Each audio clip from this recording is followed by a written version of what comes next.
Hi, I'm Ed Barrera, founder of Gravity Works, where I teach people how to overcome physical pain, reduce muscular stress and tension, and recover from injury using safe, simple, natural tools known as somatic exercises. Have you ever found yourself having trouble with walking? Did you know you can improve walking by not walking? I know, sounds strange, but it's true. I remember when I would walk just 50 feet and my shoulder would sear in pain, let alone the back stiffness that I lived with from day to day.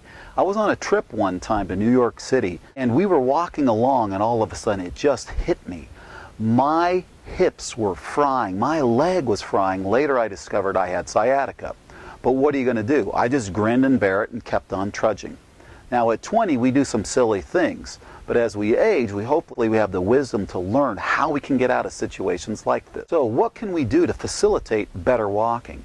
Have you ever noticed how panthers move so well? What is it that animals do that they can walk, move, and just get into their body so easily? But for a lot of us, we remain stiff and contracted, and we do movement or we do a walking. What we can do is actually set up our movement program. What I'm talking about is we have to relearn how to move so we can facilitate walking when we need to. Did you even know that there are 17 different ways to walk? I learned that at a biomechanics get-together. I was like literally blown away, like, really, there's that many ways to walk? And most of us are just relying on a couple of patterns, and it's the same patterns we do day in and day out. Notice how children move so well. Remember when we had that mobility and flexibility? Well, all we have to do is do what we did as children and do what our little pets do every morning and periodically throughout the day to restore that mobility and flexibility naturally.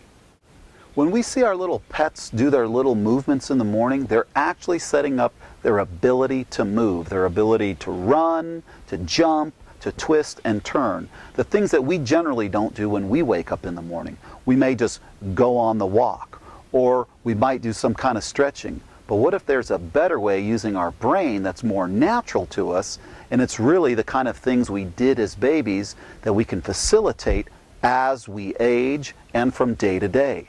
All we have to do is really remind our nervous system of its capacity to move well.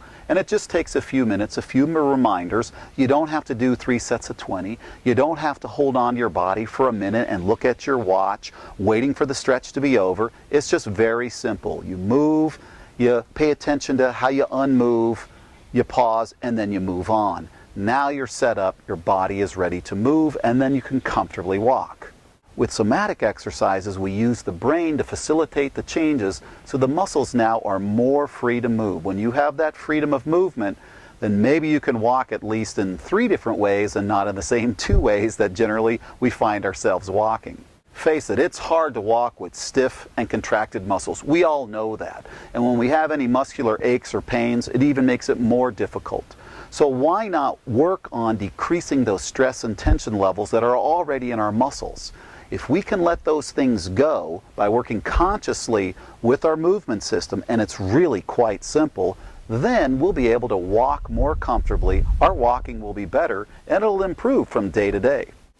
So please join me this week as I'm offering a class on how to improve walking. You'll be a better walker by not walking. We'll do simple, easy movements known as somatic exercises so you can do what you want with your body once again. Please join me this week.